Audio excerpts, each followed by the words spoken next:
이스라엘 자손이 다시 여호와의 목전에 악을 행하였으므로 여호와께서 그들을 40년 동안 블레셋 사람의 손에 넘겨주시니라. 그 땅에 단지파의 가족 중에 마누아라 이름하는 자가 있더라. 그가 아내가 임신하지 못함으로 출산하지 못하더니 여호와의 사자가 그 여인에게 나타나서 그에게 이르시되 보라 네가 본래 임신하지 못함으로 출산하지 못하였으나 이제 임신하여 아들을 낳으리니 그러므로 너는 삼가 포도주와 독주를 마시지 말며 어떤 부정한 것도 먹지 말지니라. 보라 네가 임신하여 아들을 낳으리니 그의 머리 위에 삭두를 대지 말라. 이 아이는 태에서 나옴으로부터 하나님께 바쳐진 나실인이 됨이라. 그가 블레셋 사람의 손에서 이스라엘을 구원하기 시작하리라 하시니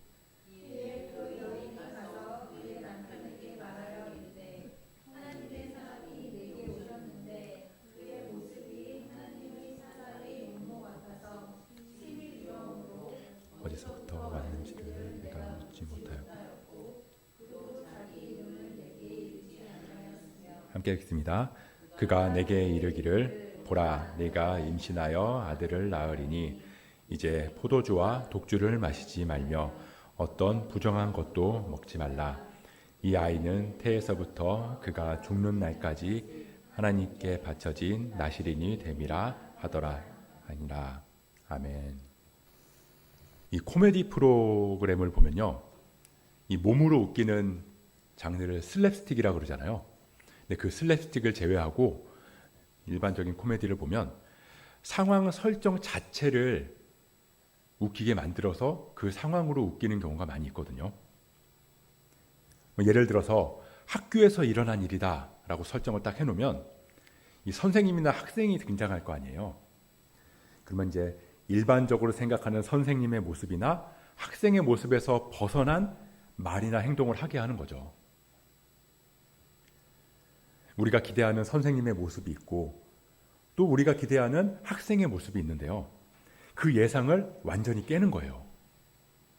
그럴 때 사람들이 그 모습을 보면서 그 말투를 보면서 웃는다는 겁니다. 저는 요즘에 이 코미디 자체를 볼 일이 별로 없는데 며칠 전에 진짜 우연하게 이 짧은 영상으로 올라온 코미디 프로를 하나 본 적이 있어요. 근데 그것도 그런 컨셉이더라고요. 무슨 내용이냐면 아이가 엄마를 잃어버려서 미아가 돼서 이 파출소에 오는 거예요.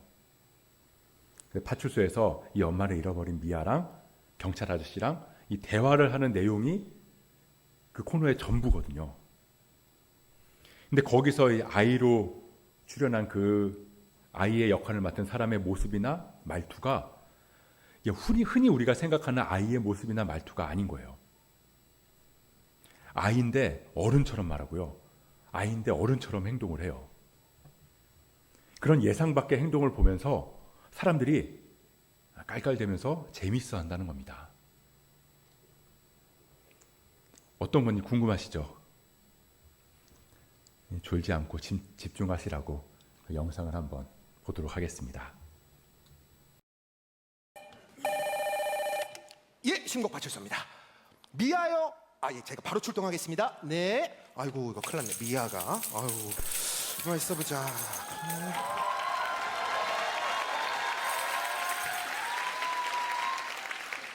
잘 찾아왔네. 여기네. 누구세요? 미아입니다. 미아가 이렇게 어른. 아니 나비 장난감에 한눈 팔다가 부모님을 놓쳐버렸네. 뻔히 못나는 걸 알면서도 자꾸 기대가 되네. 야, 뭘 기대하는 거야? 야, 일단 가만히 있어봐. 아니, 아저씨가 그렇잖아도 전화 받았어. 이쪽으로 좀 와볼래? 저기 아저씨가 이거 적어야 되는 게 있어서 좀 물어볼게요. 저희 이름이 어떻게 되니? 충혈공파 47대 손 윤수견이 올시다. 아이, 잠깐만. 누가 그렇게 길게? 그래, 알았어. 자, 그러면은 생년월일이 어떻게 돼? 임진년 4월 초파일 축시 혹시. 꼭 찾아주십시오. 그래, 알았어. 무슨 소리야? 알람이야? 낮잠 잘 시간이네. 경찰 양반, 여기 혹시 모빌 있나? 모빌이 없는데. 모빌은 없는데. 그럼 나 울 것 같은데. 울면 안 되는데. 크게 울 것 같은데. 울지 마, 울지 마, 울지 마. 응애하지 마. 울지 말고 잠깐 앉아 있어. 잠깐만. 예, 여기 지금 파출소에서 보호하고 있거든요. 예. 알겠습니다. 네. 지금 이제 엄마 금방 온다고.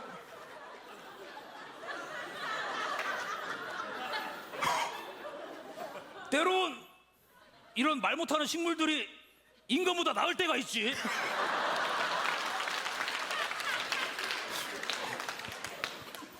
되게 영화에서 본 장면 같은데. 자네 본청 가야지. 그 언제까지 무궁화만 달 거야? 태극 무궁화 달아봐야지. 뭔 소리 하는 거야? 너 그거 어디서 배웠어? 야, 이거 자식 같네. 자식이 어딨어 너가? 물 많이 줘야겠네. 너 그거 왜 가져가? 야, 엄마 기다려야지. 야! 나 진짜. 이 보통의 아이들은 엄마를 잃어버리면 무서워하는 게 정상이잖아요. 무서워서 막 울기도 하고 겁먹어서 말도 제대로 못하고. 근데 저게 코미디니까 그렇지. 만약에 일상에서 저런 일들이 생기면 어떨까요? 만약에 내가 아이를 키우는데 5살이에요. 근데 애가 전혀 아이 같지 않은 거죠. 그럼 과연 코미디처럼 저렇게 웃을 수 있을까요? 아마도 야, 우리 애가 뭔가 좀 이상한 거 아니야? 그러면서 병원에 데려가서 검사를 받는다거나 뭐 상담 같은 거 받아보기도 할 거예요. 우리는 이 많은 사람들과의 관계 속에서 살아가고 있습니다. 그리고 그 많은 관계 속에서 기대하는 것들이 있어요. 부모님은 자식한테 기대하는 게 있고요. 자식들도 부모님한테 기대하는 게 있고요. 선생님은 학생한테 바라는 게 있고 학생들도 선생님한테 바라는 게 있어요. 친구들 사이도 그렇고요. 형제 자매 사이에도 그렇죠. 그리고 부부 사이에도 마찬가지입니다. 뭐 남편은 이래야 된다. 아내는 이래야 된다. 누구나 이 보편적으로 생각하고 기대하는 모습들이 다 있다는 겁니다. 그리고 그 기대가 깨질 때 우리는 실망했다라고 그래요. 실망했다. 야, 엄마 너한테 실망했어. 야, 선생님 너희들한테 실망했다. 나 당신한테 완전히 실망했어. 상대방이 일반적으로 할 수 있는 기대를 깨는 행동이나 말투를 하면 현실에서는 웃는 게 아니라 오히려 화를 내거나 울겠죠. 왜냐하면 현실은 코미디가 아니니까요.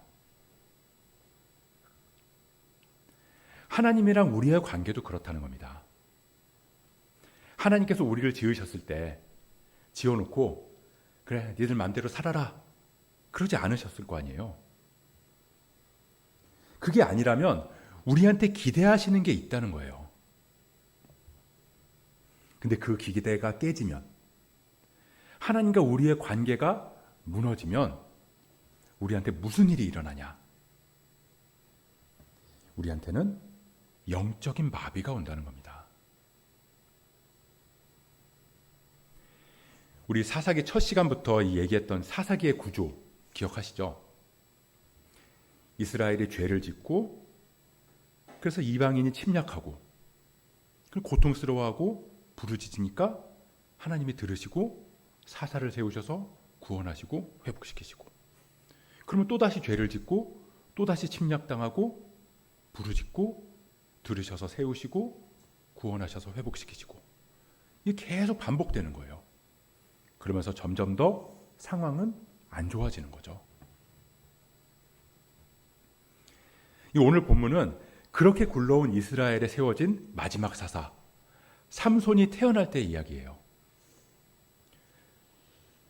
근데 지금까지 사사가 세워지는 방식이랑은 뭔가 다른 차이점이 있다는 겁니다.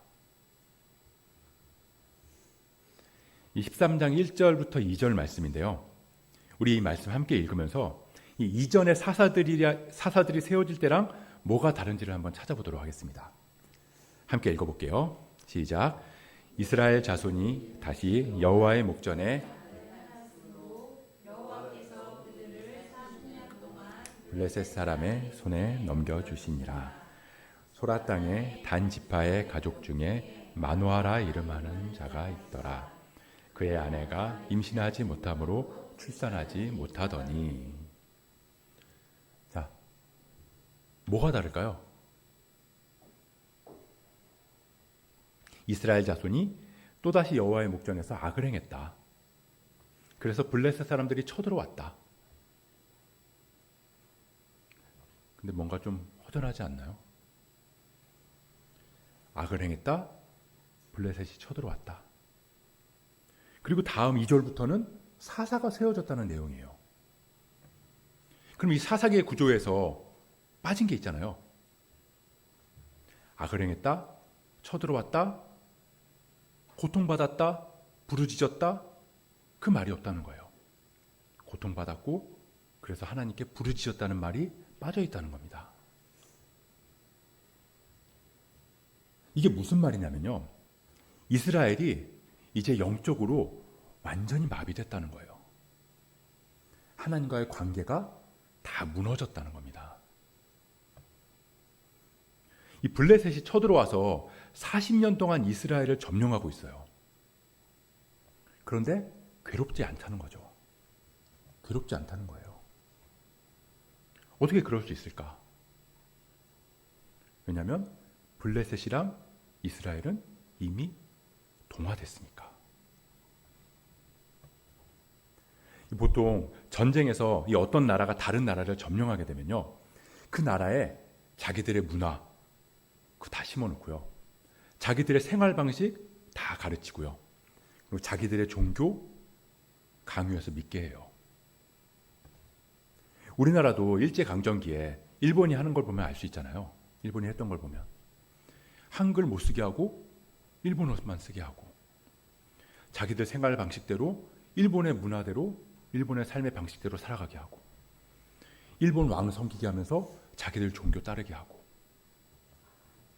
그거 당연히 못 받아들이잖아요. 그래서 거세게 반발하고 항의하니까 일본이 어떻게 했죠? 억압하고 잡아가고 때리고 죽이고 고통스럽게 한 거예요.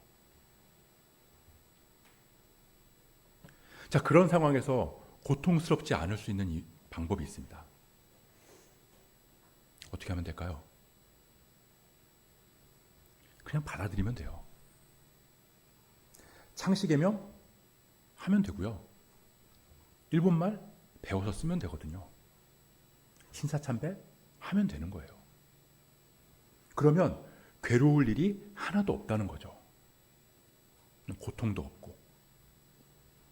아무리 일본이 우리나라를 점령하고 있다고 해도 친일파들이 편안하게 살 수 있었던 것처럼 그렇게 다 받아들이고 하라는 대로 하면 아무 문제 없다는 겁니다. 블레셋이라는 민족이 얼마나 잔인한 민족인데, 그 민족이 40년 동안 다스렸는데 고통스럽지 않다? 그건 이미 블레셋에 동화됐다는 뜻이라는 겁니다.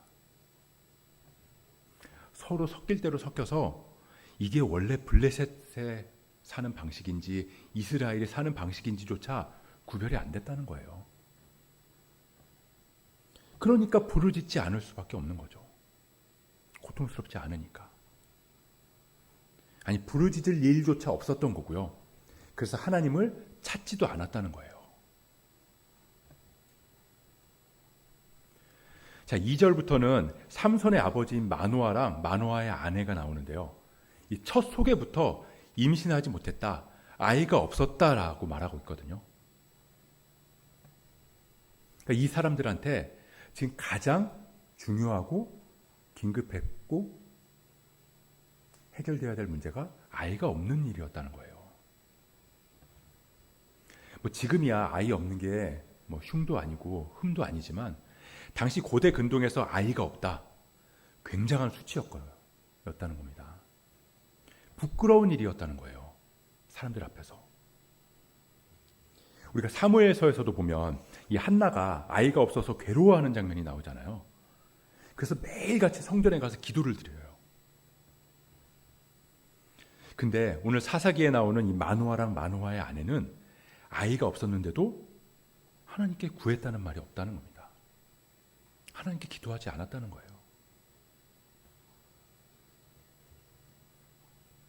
그래서 내가 영적으로 바로 서 있는지 아닌지는 그걸 알아보려면 내 앞에 주어진 문제 앞에서 내가 하나님을 찾고 기도하고 또 구하고 있는지를 보면 알 수 있다는 거예요. 아까 관계 얘기를 했는데 이 사람들 사이에서 관계가 망가지면 제일 먼저 무슨 변화가 있죠? 말을 하지 않잖아요. 아무리 옆에 있어도 그 사람하고 대화를 하지 않아요. 마찬가지로 우리가 영적으로 무너지고 하나님과의 관계가 깨져 있으면 제일 먼저 줄어드는 게 기도라는 겁니다. 하나님이랑 더 이상 대화하지 않는 거죠. 그게 참 신기해요. 저도 예전에 영적으로 무너져 있을 때를 생각해 보면요. 그렇다고 교회를 안 가는 것도 아니에요. 하나님을 모르는 것도 아니고요. 부정하지도 않아요. 하나님이 우리를 도우신다? 다 인정한다는 겁니다. 근데 이상하게 기도를 하지 않더라는 거죠. 하나님께서 우리의 기도를 들으시고 응답하신다는 것도 다 알고 그 기도의 응답의 경험도 있는데 영적으로 무너져 있으면 기도가 중요하다는 거 알면서도 기도하지 않는다는 거예요. 아니, 기도해야겠다는 생각조차 들지 않는다는 겁니다. 다른 방법을 먼저 찾는 거죠. 어떻게든 내 힘으로 해결해 보려고 하고. 그러다가 누가 야, 너 기도해야 돼. 너 기도해야지. 기도해야지 살 수 있어. 뭐 이런 식으로 이야기를 하면 솔직히 속으로 막 짜증이 나요. 야, 그거 누가 몰라서 그래? 뭐 이런 생각이 드는 거죠. 영적으로 무너져 있으면 그렇다는 거예요. 자, 그럼 마노아랑 마노아의 아내, 하나님 몰랐을까요? 하나님을 몰라서 기도하지 않았을까요? 아니요. 하나님이 누구신지도 알았고요. 하나님께서 이스라엘에 행하신 일도 알았고 지금까지 사사들을 통해서 이스라엘을 건지신 것들도 다 알았어요. 다 알았지만 정작 하나님을 찾아야 될 때는 하나님을 찾지 않았다는 겁니다. 왜냐하면 하나님과의 관계가 다 무너져 있기 때문에.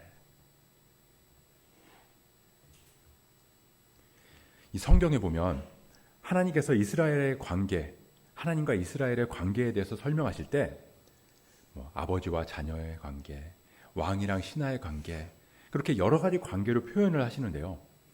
그 중에서 굉장히 많이 묘사하는 부분이 뭐냐면 부부 관계예요. 부부. 하나님과 이스라엘의 관계를 하나님께서는 부부 관계로 설명하신다는 거죠. 이 출애굽기에도 보면 하나님이랑 이스라엘이 혼인 서약을 하는 것 같은 장면이 나오거든요. 그리고 예레미야에는 내가 너희의 남편이다라고 말씀하세요. 이사야에서도 보면 너를 지은 여호와가 너의 남편이다 그렇게 기록되어 있고요. 호세아서에는 내가 너에게 장가들었다 그렇게 표현하시기도 합니다. 무슨 말이냐면 원래 하나님이랑 이스라엘은 신랑과 신부의 관계 같다는 거죠. 이스라엘이 영적으로 마비돼서 지금 관계가 다 무너져 있지만 하나님께서는 신랑으로서 신부 이스라엘한테 기대하시는 게 있다는 거예요. 남편이 아내한테 바라는 게 있고 아내가 남편한테 바라는 게 있는 것처럼 하나님도 이스라엘 백성들한테 바라는 게 있었다고요.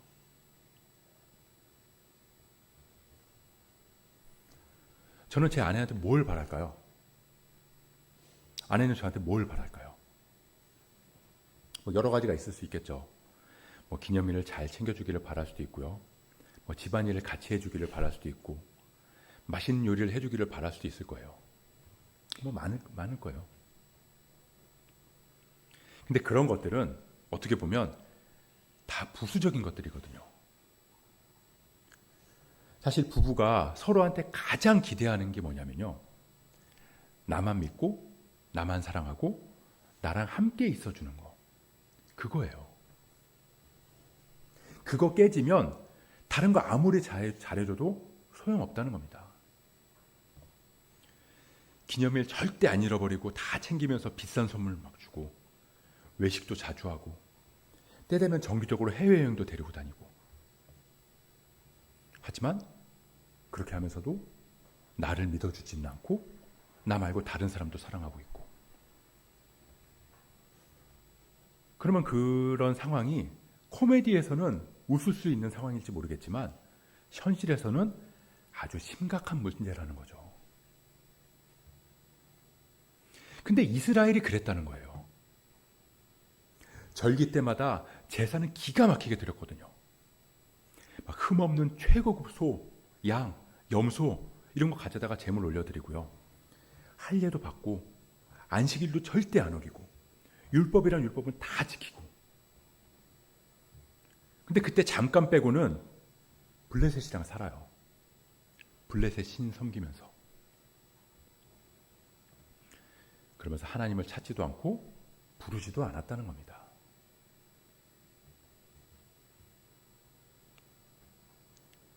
그런데 놀라운 게 뭐냐면 이스라엘이 부르지도 않았는데 하나님께서 사사를 세우셨다는 거예요. 마노아랑 마노아의 아내가 하나님께 구하지도 않았는데 하나님이 먼저 찾아오셔서 아이를 주셨다는 겁니다. 우리는 그걸 은혜라고 불러요. 은혜. 은혜는 그런 거거든요. 우리가 노력해서 얻을 수 있는 건 은혜가 아니에요. 그건 대가라고 그러잖아요. 내 의지나 노력 없이 주어지는 거. 그게 은혜라는 겁니다. 예를 들어서 하나님께서 우리가 기도한 것만 들어주신다. 그러면 어떨까요?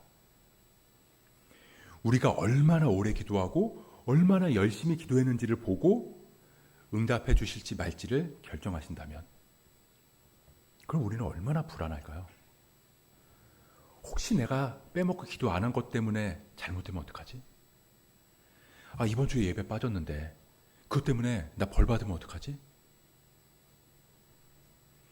그러면 아마 우리는 한숨도 못 자고 죽을 때까지 예배만 드리고 기도만 해야 될지도 몰라요.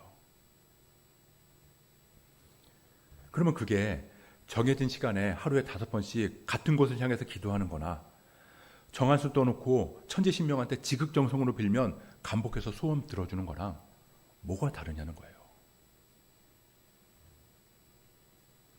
근데 하나님은 그렇지 않다는 겁니다. 우리가 아직 죄인 되었을 때 그때 먼저 우리를 찾아와 주셨고요. 먼저 우리의 마음 문을 두드려 주셨어요. 갈 바를 알지 못하는 우리한테 먼저 손 내미셔서 구원의 길로 이끌어 주셨다는 거죠. 이스라엘이 하나님의 기대를 저버렸어도 부르짖지 않아도 먼저 사사를 세우셨고 그들을 블레셋의 손에서 구원하셨다는 겁니다. 그게 은혜예요. 그리고 그게 우리가 기대하는 하나님의 모습이라는 겁니다. 우리는 실수하고 넘어지고 하나님을 떠나서 살아갈 때도 있지만 그래서 하나님의 기대를 무너뜨리곤 하지만 그럼에도 하나님은 단 한 번도 우리의 기대를 무너뜨리신 적이 없다. 찬양 가사처럼 하나님 한 번도 나를 실망시키신 적 없으시고 언제나 공평과 은혜로 나를 지키셨네.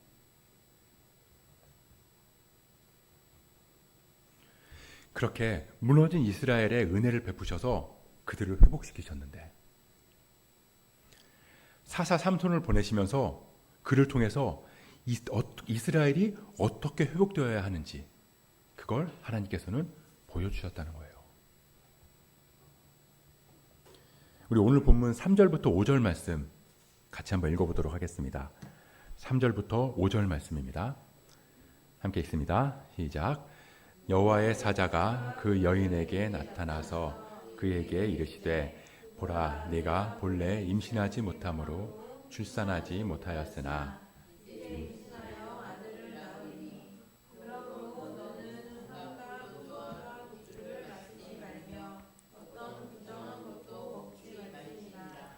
보라 내가 임신하여 아들을 낳으리니 그의 머리 위에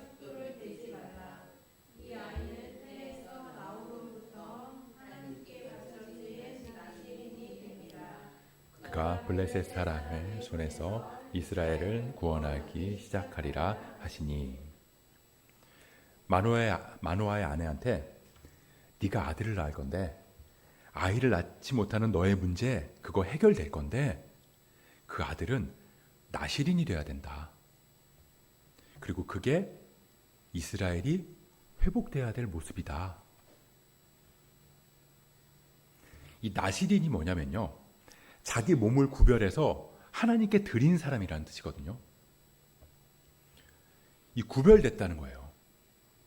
이 구별됐다는 말은 거룩하다라는 말이랑 같은 뜻입니다. 히브리어로 이 거룩하다는 말이 카다시인데요. 그 단어에 담긴 기본 뜻이 구별되다, 분리되다라는 거예요. 그러니까 구별된 사람. 이 구별된 사람은 구별됨과 동시에 거룩하게 살아가야 하는 거죠. 한마디로 삼손은 거룩하게 구별된 사람이고 이스라엘 역시 거룩하게 구별된 나라여야 한다는 거예요.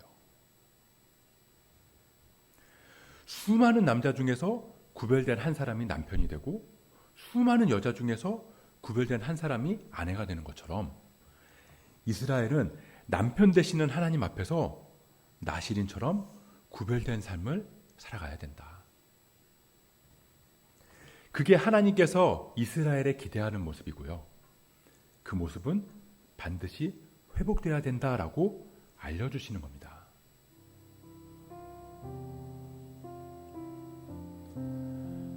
하나님께서 우리를 택하셨어요. 자격 없는 우리를 그리스도인으로 부르셨습니다. 음행하는 여인 같은 우리를 신랑 대신 그리스도의 신부로 세워주셨다고요.